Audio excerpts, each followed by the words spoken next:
Ô Caio, o que na sua opinião que Paulo quis dizer quando disse que, aspas, aos judeus foram confiadas as palavras e os oráculos de Deus? E quando ele cita alguns dos poetas gregos como Epimênides em Atos, pois nele vivemos e... Respiramos e existimos, pois dele também somos geração. Ou em Tito, ele faz outra citação. Como dizem os nossos profetas, poetas, cretenses, entre os preguiçosos.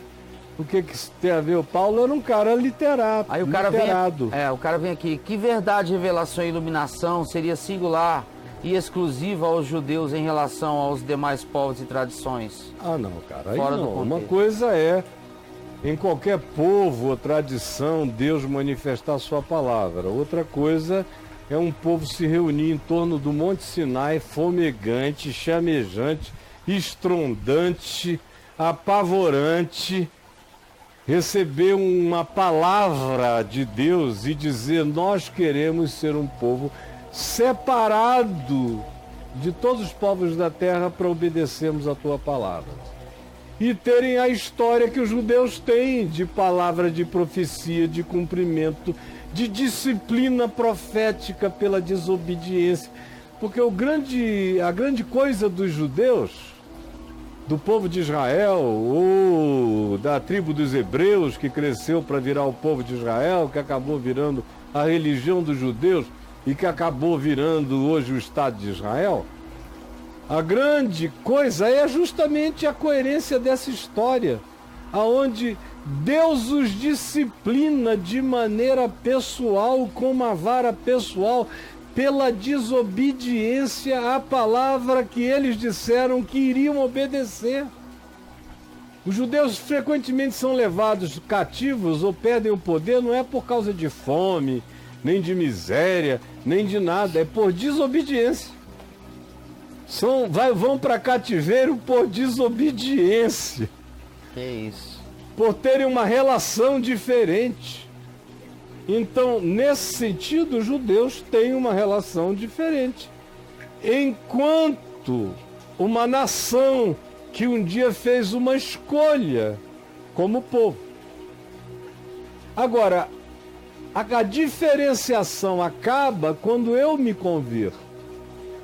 Eu, Caio, gentil amazônico, me converto. Aí já não há nem judeu, nem amazonense. Ou seja, os judeus são curadores dos oráculos divinos, no que diz respeito a guardiões de uma história linear. Tá. Que está aí na Escritura. Você não encontra a mesma Escritura, com a mesma história, nem com as mesmas sequências, nem com o mesmo arcabouço histórico disciplinar em relação aos atos praticados e cometidos, como você encontra na Bíblia. Aí não tem igual na terra. E os judeus se tornaram os guardiões dessa memória. E quando Paulo disse isso, há 2000 anos atrás, eles eram os guardiões dessa memória. Agora eles também são guardiões dessa memória, mas eu também sou. Eu também sou. E sou guardião de uma memória que transcende a deles. Porque eles fecharam a conta em Cristo Jesus. Disseram não. Acaba aqui. Tanto é que não tem profeta nenhum mais depois de Jesus. A Bíblia deles acaba há 2000 anos atrás. 2400 anos atrás, em Malaquias. Ninguém falou mais da parte de Deus em Israel, porque todo mundo que falou da parte de Deus em Israel acabou morto. Então sobraram só rabinos para especularem em nome de Deus. A Escritura está fechada há 2400 anos para eles, não tem nada novo. Para não morrerem na fixidez da letra, eles desenvolveram o Talmud já em 1130 e poucos na Galileia. Em Tiberíades, começaram a escrever leis paralelas para dar uma dinâmica relacional para a sociedade e para a religião judaica. mas eles foram os guardiões desses oráculos. Foram eles que cuidaram dessa documentação da relação histórico-linear de Deus com esse povo durante anos. Agora não, agora isso está impresso em todos os lugares. E eles já não são mais os guardiões disso há muito tempo. Frequentemente eles são os antagonistas desse legado. Como outro dia eu mostrei aqui que em Israel a maior parte da população não crê em nada. Então hoje, todo aquele que crê em Jesus crê em Jesus e conhece o Evangelho de Cristo e as Escrituras, se tornou um guardião desses oráculos com muito mais consciência e precisão do que os judeus eram nos dias de Paulo. Tem muita coisa que aconteceu há 2000 anos atrás. A gente está lendo também textos de 2000 anos atrás, que precisam ser atualizados para a relação de Deus com os homens, conforme ela já se manifestou em Cristo, desde então e até o dia de hoje. Hoje, aonde é que habitam todos os oráculos de Deus? Em Cristo Jesus, onde estão todos os tesouros da sabedoria e do conhecimento. Então, o que Paulo escreveu aos Romanos porque entre aqueles romanos você vê em Romanos 16, tem uma lista enorme de judeus, junto com os gentios, e ele está juntando duas comunidades separadas e aproximando-as na comunhão. Mas quem guarda definitivamente os oráculos de Deus é Cristo Jesus. Ele é a nossa arca da aliança, ele é o nosso tabernáculo, ele é a nossa vara de Arão que floresceu, ele é o nosso maná, o pão da vida que não apodrece. Ele é a casa espiritual construída sobre nós segundo o modelo celestial. Ele é o templo eterno. Ele é o dono do depósito. Ele é que tem a chave que abre e ninguém fecha, que fecha e ninguém abre. Então, desculpa, os judeus fizeram parte linear dessa história, continuam a ser parte dessa história, mas, meu amigo Paulo, você mesmo iria chegar aqui e dizer, é verdade. Todos os tesouros, todos os oráculos, porque os judeus eram curadores de um oráculo físico, escrito, escrituras, pergaminhos. Em Cristo Jesus a palavra não é pergaminho.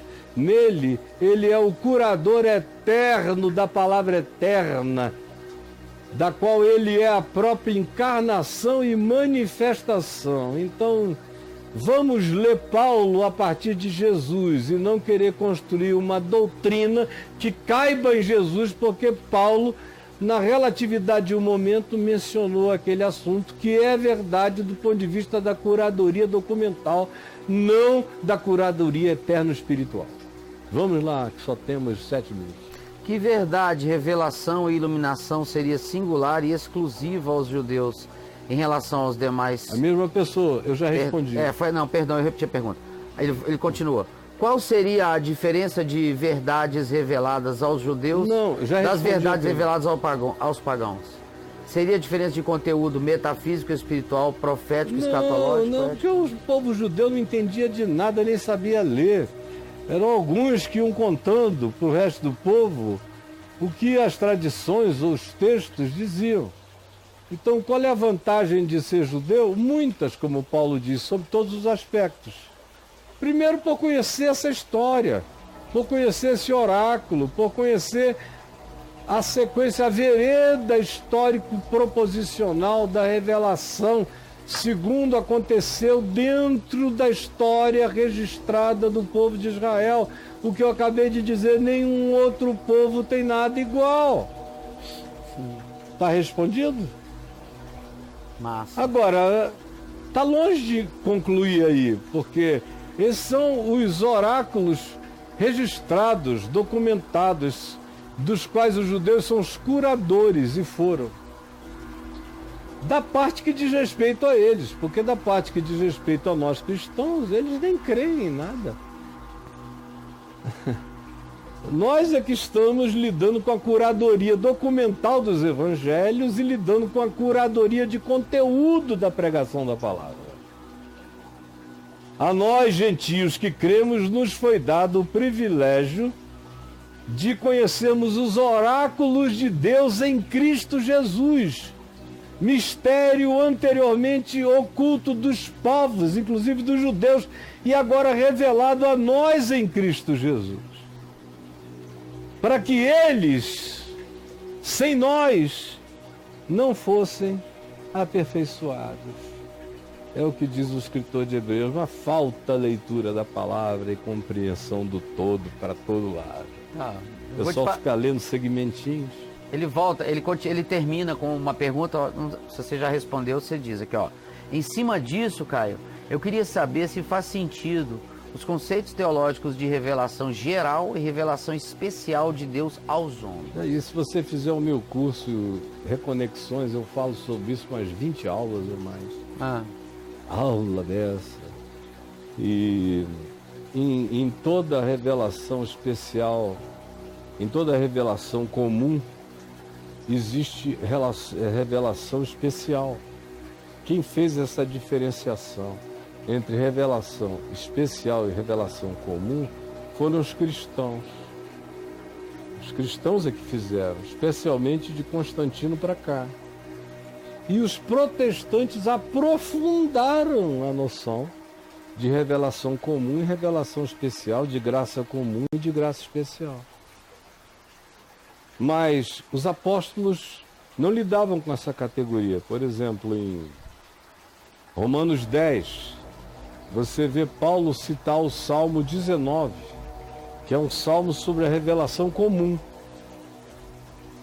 O Salmo 19 diz: os céus proclamam a glória de Deus e o firmamento anuncia a obra das suas mãos. Um dia fala de sabedoria a outro dia, e uma noite anuncia conhecimento a outra noite. Não há linguagem, não há palavras, deles não se ouve nenhum som. No entanto, por toda a terra se faz ouvir a sua voz e as suas palavras até os confins do mundo. Isso aí é a revelação comum, de acordo com protestantes e católicos. É o que a natureza fala de Deus. É Romanos 1, porque o que de Deus se pode conhecer, a própria natureza lhes revela, a criação lhes revela. Católicos e cristãos chamam isso de graça comum. Agora, Paulo pega o Salmo 19, da graça comum dos céus proclamando a glória de Deus, e o aplica em Romanos 10, para dizer que essa graça comum, essa palavra de Deus, tem se feito ouvir por toda a terra. Embora ele confie e convide mensageiros para irem pregar, formosos são os pés dos que anunciam boa nova. Como eles ouvirão se não ouvirem? Como ouvirão se não houver quem pregue? Como pregarão se não forem chamados? Como serão chamados se não forem enviados? Esse é um lado da missão, é o lado que me toca, é o privilégio que me diz respeito. Por outro lado, Deus não está condicionado à minha boa vontade de ir ou não ir, significando dizer que se ninguém for, quem morrer lá do outro lado do mundo sem saber de nada, morreu e se perdeu. Não, isso aí já é coisa de judeu proselitista, de cristão proselitista, de protestante proselitista. Paulo diz: vamos, gente, quem vem? É um trabalho formoso, eu que o diga. No entanto, eles todos têm ouvido a voz de Deus. A voz de Deus é proclamada em todas as nações da terra. Todos têm ouvido. Paulo diz em Romanos 2, de novo, do verso 12 ao 16. Todos têm ouvido. Tem um testemunho de Deus no coração. Malaquias, Deus fala em Malaquias, no capítulo 2. Ele diz: porventura, vocês judeus, para que ele diz: quem me dera alguém fechasse o templo de vocês, que eu não aguento mais os cultos de vocês, as leituras bíblicas de vocês são os mentirosos hipócritas. Quem me dera alguém acabasse, fechasse esse templo feio, essa casa de espíritos imundos. Aí em seguida ele diz: porventura vocês pensam que o meu nome só é adorado se vocês forem dar culto a mim nesse templo de vocês? Em Malaquias, leia, meu amigo, no Velho Testamento. Ele dizendo, pois ao meu nome são oferecidas oferendas, incensos em orações em todas as nações da terra. E você vai dormir com esse barulho. Agora entra no meu curso Reconexões, que você vai aprender sobre a chave hermenêutica, a ordem de Melquisedeque, graça comum, graça especial. E não vai ser assim em 5 minutos de papo de graça. Se você quer coisa séria, entre lá que você tem coisa séria.